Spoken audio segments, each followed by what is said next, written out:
Sayang, you buat apa tu? Syakila? Syakila draw. Hey, You want to draw? Say sorry. kenapa you bagi dia marker Biarlah ni? dia mau melukis. Dia macam pelukis bah. Ha? Ini permanent Bani? Sayang, ni permanent. Bah apa nanti pakai sabun. Cuci Ya balik pakai sabun. Allah. I tahulah kalau dia nak melukis, you bagilah dia kat paper ke. Tak payah tunjuk muka. Biar. Dia suka tu begitu. Lepas lagi you marah-marah. Mau larang-larang. Jangan buat muka macam tu. Kita mesti support apa yang anak buat. I tahulah, tapi ni marker seat tu lagi-lagi dah lah putih. Kita kena support anything. Ya ampun. Ih.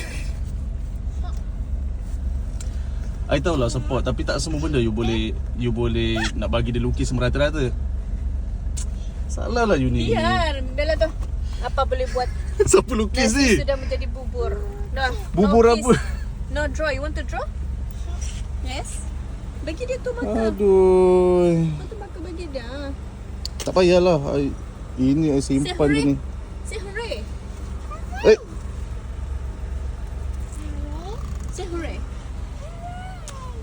Ya, tu suka dia. memanglah dia suka. Say mana tu?